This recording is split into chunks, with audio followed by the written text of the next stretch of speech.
Shalom, segala kemuliaan hanya bagi Tuhan. Puji Tuhan saudaraku, kalau kita boleh ada sampai saat ini, semua karena anugerah dan kasih Tuhan. Oleh karena itu, mari kita senantiasa bersyukur kepada Tuhan dan mengisi kehidupan kita ini dengan selalu memuliakan Tuhan. Di dalamnya ada ketaatan dan kesetiaan untuk mau belajar dan merenungkan firman Tuhan. Dan saat ini, mari kita membaca dan merenungkan bagian firman dalam kitab Kejadian pasal 8 ayat 1 sampai ayat 22 yang merupakan bahan perenungan Gemim pada tanggal 4 sampai 10 Juni 2023. Mari kita membaca bersama-sama. Dengan judul Air Bah Surut. Maka Allah mengingat Nuh dan segala binatang liar dan segala ternak yang bersama-sama dengan dia dalam bahtera itu. Dan Allah membuat angin menghembus melalui bumi sehingga air itu turun. Ditutuplah mata-mata air samudra raya serta tingkap-tingkap di langit dan berhentilah hujan lebat dari langit dan makin surutlah air itu dari muka bumi. Demikianlah berkurang air itu sesudah 150 hari. Dalam bulan yang ketujuh, pada hari yang ke-17 bulan itu, terkandaslah bahtera itu pada pegunungan Ararat. Sampai bulan yang ke-10 makin berkuranglah air itu. Dalam bulan yang ke-10 pada tanggal 1 bulan itu tampaklah puncak-puncak gunung. Sesudah lewat 40 hari, maka Nuh membuka tingkap yang dibuatnya pada bahtera itu. Lalu ia melepaskan seekor burung gagak. Dan burung itu terbang pulang pergi sampai air itu menjadi kering dari atas bumi. Kemudian dilepaskannya seekor burung merpati untuk melihat apakah air itu telah berkurang dari muka bumi. Tetapi burung merpati itu tidak mendapat tempat tumpuan kakinya dan pulanglah ia kembali mendapatkan Nuh ke dalam bahtera itu. Karena di seluruh bumi masih ada air. Lalu Nuh mengulurkan tangannya, ditangkapnya burung itu dan dibawanya masuk ke dalam bahtera. Ia menunggu 7 hari lagi, kemudian dilepaskannya pula burung merpati itu dari bahtera. Menjelang waktu senja, pulanglah burung merpati itu mendapatkan Nuh, dan pada paruhnya dibawanya sehelai daun zaitun yang segar. Dari situlah diketahui Nuh bahwa air itu telah berkurang dari atas bumi. Selanjutnya ditunggunya pula 7 hari lagi. Kemudian dilepaskannya burung merpati itu, tetapi burung itu tidak kembali lagi kepadanya. Dalam tahun ke-601, dalam bulan pertama pada tanggal 1 bulan itu, sudahlah kering air itu dari atas bumi. Kemudian Nuh membuka tutup bahtera itu dan melihat-lihat, ternyatalah muka bumi sudah mulai kering. Dalam bulan kedua, pada hari yang ke-27 bulan itu, bumi telah kering. Lalu berfirmanlah Allah kepada Nuh, "Keluarlah dari bahtera itu engkau bersama-sama dengan istrimu serta anak-anakmu dan istri anak-anakmu. Segala binatang yang bersama-sama dengan engkau, segala yang hidup, burung-burung, hewan dan segala binatang melata yang merayap di bumi, suruhlah keluar bersama-sama dengan engkau, supaya semuanya itu berkeriapan di bumi serta berkembang biak dan bertambah banyak di bumi." Lalu keluarlah Nuh bersama-sama dengan anak-anaknya dan istrinya dan istri anak-anaknya. Segala binatang liar, segala binatang melata, dan segala burung, semuanya yang bergerak di bumi, masing-masing menurut jenisnya, keluarlah juga dari bahtera itu. Lalu Nuh mendirikan mezbah bagi Tuhan. Dari segala binatang yang tidak haram dan dari segala burung yang tidak haram, diambilnyalah beberapa ekor. Lalu ia mempersembahkan korban bakaran di atas mezbah itu. Ketika Tuhan mencium persembahan yang harum itu, berfirmanlah Tuhan dalam hatinya, "Aku tak akan mengutuk bumi ini lagi karena manusia, sekalipun yang ditimbulkan hatinya adalah jahat dari sejak kecilnya. Dan aku tak akan membinasakan lagi segala yang hidup seperti yang telah kulakukan. Selama bumi masih ada, takkan berhenti-henti, musim menabur dan menuai, dingin dan panas, kemarau dan hujan, siang dan malam. Demikian firman Tuhan. Saudaraku, tema renungan kita, lestarikan alam dan makhluk ciptaan demi masa depan. Alam semesta, langit dan bumi, serta segala isinya merupakan ciptaan Tuhan. Diciptakan dan diberi mandat kepada manusia untuk menata dan mengelola bumi demi kelangsungan hidup kita manusia dan bagi keutuhan kehidupan bersama semua ciptaan Tuhan. Alam adalah maha karya agung yang diciptakan Allah dengan berbagai fungsi yang memberi manfaat bagi semua makhluk. Misalnya, dari alam kita boleh menikmati makanan, minuman, dan kebutuhan lainnya. Alam memberikan udara untuk dihirup. Akan tetapi, alam dapat juga berubah menjadi ancaman, bahkan petaka ketika manusia tidak dapat menjaga kelestarian alam dengan baik. Bahkan ada yang dengan sengaja merusak alam sehingga mengakibatkan banjir, tanah longsor, pencemaran udara, air, dan laut. Terjadi global warming atau pemanasan global yang disebabkan terlalu banyak sampah plastik, rumah kaca, penebangan pohon, dan lain sebagainya. Tetapi bencana alam juga dapat disebabkan oleh karena fenomena alam yang juga atas seizin atau kehendak Tuhan. Sebut saja cuaca ekstrim, hujan disertai badai, angin taupan, atau kemarau panjang mengakibatkan kekeringan, gunung meletus, tsunami, dan bencana alam lainnya.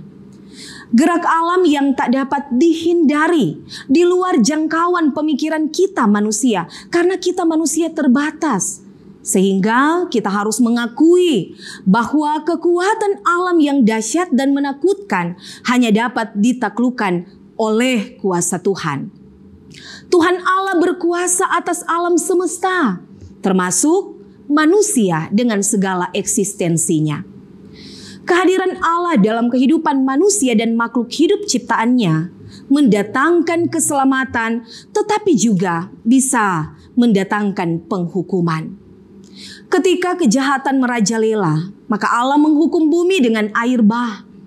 Namun Allah menyelamatkan Nuh dan keluarganya serta makhluk hidup lainnya.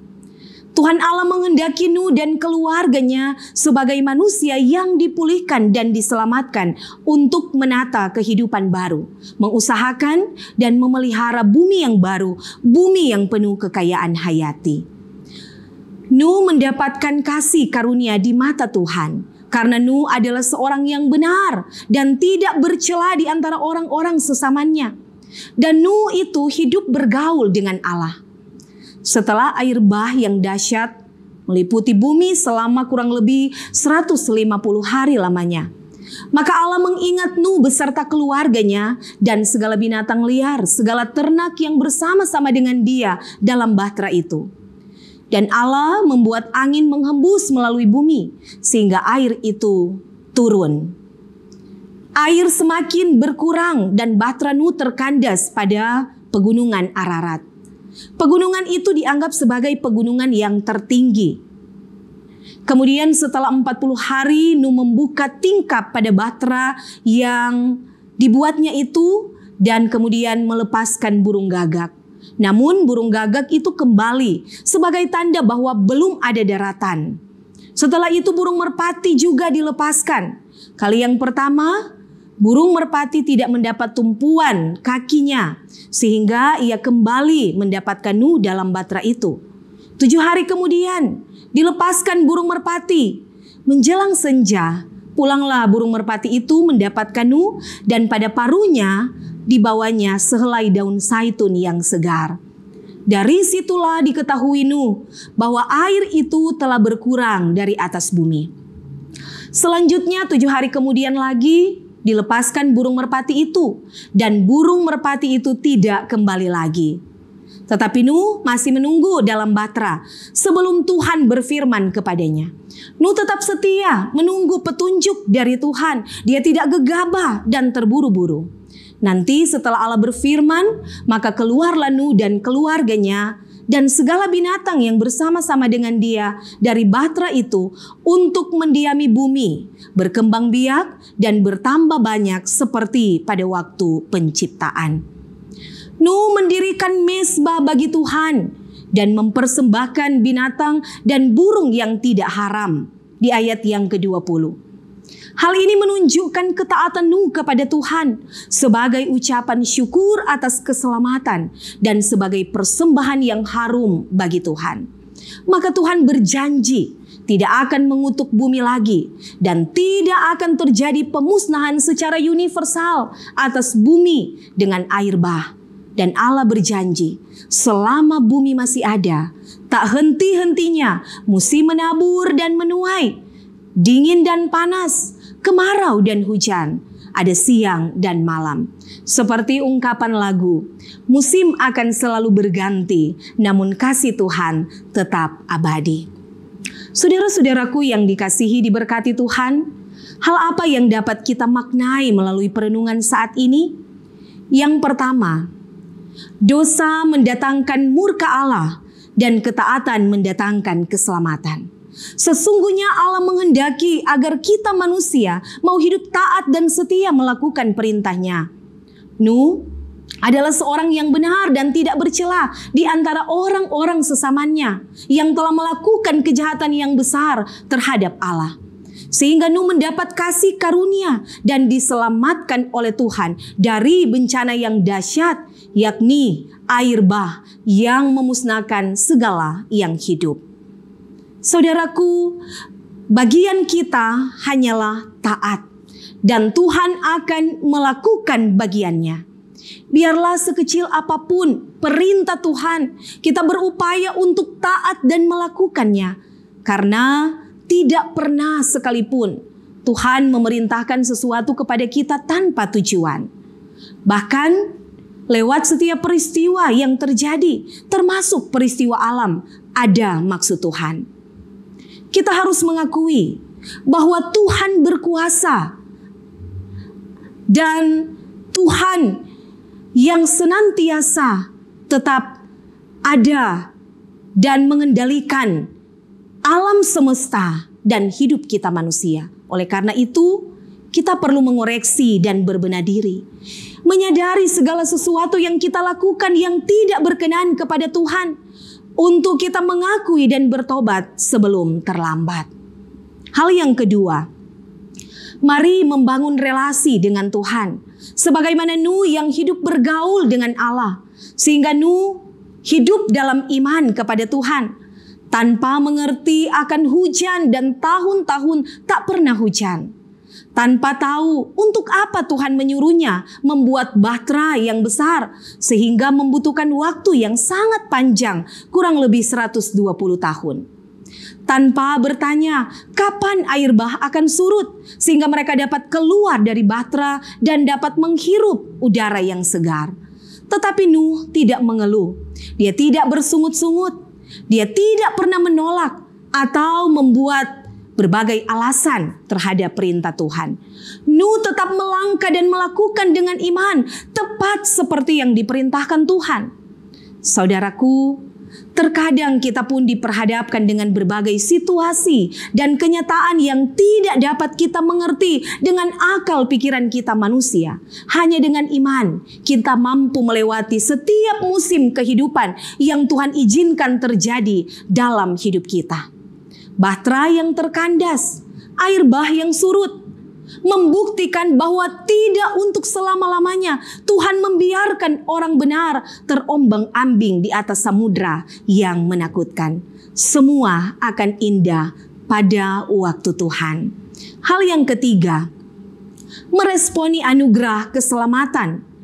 Sebagaimana Nuh menyatakan syukur kepada Tuhan, Nuh mendirikan mezbah dan mempersembahkan persembahan yang terbaik bagi Tuhan. Bagaimanakah dengan kita? Kita yang telah menerima anugerah keselamatan lewat pengorbanan Kristus di atas kayu salib, kematian dan kebangkitannya yang memberi kehidupan bagi kita manusia yang berdosa, supaya kita tidak binasa, melainkan beroleh hidup yang kekal. Sudahkah kita meresponi kasih Allah yang begitu sempurna dalam kehidupan kita? Sudahkah kita memberikan persembahan yang terbaik atas segala berkat-berkat-Nya yang melimpah di hidup kita? Sudahkah kita bersyukur dan mempersembahkan seluruh hidup kita untuk memuliakan Tuhan? Jangan sampai kita menjadi orang-orang yang lupa diri, lupa berterima kasih, lupa bersyukur kepada Dia yang adalah sumber berkat, kehidupan, dan keselamatan. Hal yang keempat, Tuhanlah yang menjadikan langit dan bumi, alam semesta dan segala isinya. Karena itu kita sebagai gereja, sebagai orang-orang yang percaya, kita terpanggil untuk membangun relasi dengan sesama dan alam ciptaan Tuhan yang indah ini. Sebagai ciptaan Tuhan yang termulia, kita diberi tanggung jawab untuk melestarikan alam ciptaan Tuhan ini, menjaganya dan memeliharanya dengan baik. Karena alam yang indah akan memberi kehidupan dan masa depan yang baik. Sebaliknya, pengerusakan alam dan lingkungan dapat mengakibatkan berbagai bencana terjadi, bahkan penderitaan dan kesengsaraan akan kita rasakan. Kiranya kita mampu menata kehidupan yang baik, arif, dan bijaksana, mengelola alam dan melestarikan lingkungan.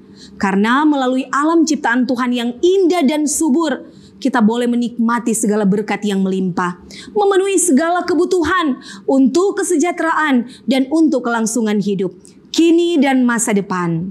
Sehingga seluruh bagian alam ciptaan Tuhan ini benar-benar mendatangkan berkat bagi kita, dan kita pun bisa menjadi berkat bagi semua ciptaan Tuhan lainnya. Firman-Nya memberkati kita semua. Amin.